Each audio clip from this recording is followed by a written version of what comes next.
So with the original concept of this game, and this was years ago, 4 years ago, these things take a lot of time to conceive.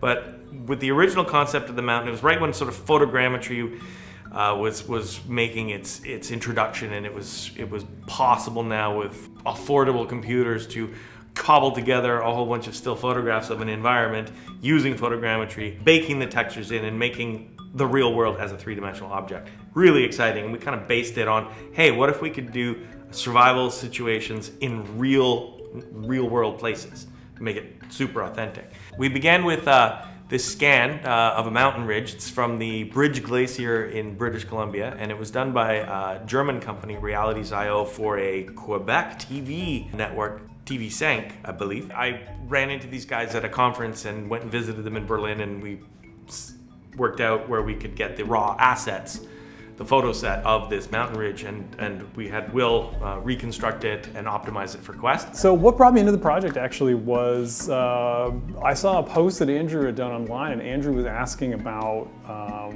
advice on scanning an entire mountain. And I thought, well, that's something that I know a little bit about. So, I reached out to Andrew, and that was kind of the beginning of my involvement on the project. One thing that really interested me about this project as well is the technical challenge of getting large, realistic environments and assets running on a Quest. So, of course, the Quest has very limited computing power relative to a PC or other things, game console.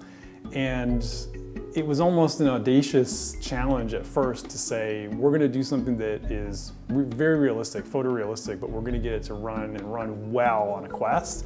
And that type of technical challenge, I think, is very appealing to me. With these new libraries of scanned assets that are readily available, and the fact that we're trying to make a game and we can't really cobble together the perfect real-world environment to fit in the game, and on top of all of that, to travel to a place that's appropriate and film it or make the scan of it, that costs a fortune. It's like you gotta fly somewhere and get a drone up in the air and run around with a stills camera and build it. So we quickly realized that this ambitious thing of a real-world survival game in the real world was going to be unaffordable. So we kept the mountain ridge that we have, and that's sort of your base point where you start, which is it's a realistic, real place. And then we're building assets and environments from there down. There are two types of general approaches that we're using with this project to achieve a high level of realism.